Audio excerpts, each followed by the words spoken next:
কিতারে ভাই এবার ছাগল দি দিলে এইটাইনি গরু না আনি না না হিন্দু ভাই হলো বড় জবর গরু দি কুরবানি দিলে ও বাদ দিলাইছি এখন ছাগল দি দিতাম আচ্ছা আচ্ছা ছাগলিকু কত পড়ছে একটা মানুষ ছাগল ভাড়া নিয়ে ছাগলের দাম বাড়ি গেছে এখন ওকে 15,000 এটা তো খুব সুন্দর কথা কইছেন তে আপনি একটা বদলি গেলা কিলা আগর মই মুরব্বী জেলা হইছইন যে রাস্তা পায় চলছইন আমরা ও রাস্তারে ফলো করছি এখন দেখছি আমরা পরিস্থিতিটা বদলিছে ওটার লাগি আমরা ও রাস্তাতেই আই গেছি কিতা কইন চাচা ওই ওই আমার মনে হয়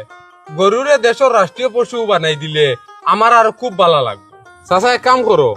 ও ছাগলগুলো ইয়া বাড়ির যাও কি আমি বেটারে বহুত দিনে পাইছি তোরা গফুফ করিলাই আচ্ছা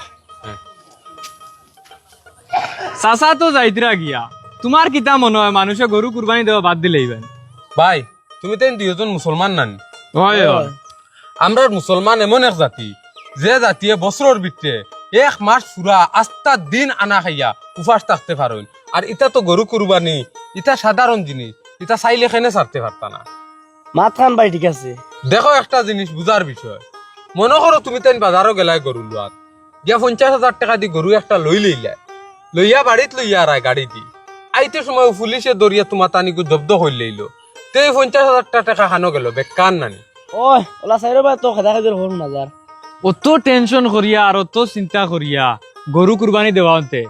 তুমি বালা করছো ছাগলেকু কুরবানি দেরাই দেখো আমরা পাড়া প্রতিবেশী তো হিন্দু মানুষ আছে আর বিয়ানে রাইতুয়াইলে উঠিও তারার মুখ দেখা লাগে তারার লগে আমরা চলাফিরা এখন দেখো আমি যদি গরু একটা কুরবানি দেই তে তারার মনে কতখান আঘাত লাগবো ওটার লাগি ভাই আমি চাই না মানে তারার মনে কষ্ট দিতাম সাধারণ এক গরুর লাগি যেহেতু আমরা লাগি কুরবানিটা ওয়াজিব ওটার লাগি আমি চিন্তাধারা করিয়া দেখছি ছাগল দি দিলেও তো আমরা রর তোমার এই মাত ঠিক আছে ভাই আর তোরা আগে যে নারখান মাত মাতিছিলাই গরুরে রাষ্ট্রীয় পশু হিসাবে ঘোষণা করা হোক ইকানো আমিও একমত আছি ভাই আমিও একমত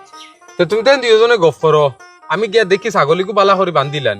আর ঈদ মুবারক ঈদর দাওয়াত রইল দুজনের আচ্ছা ঠিক আছে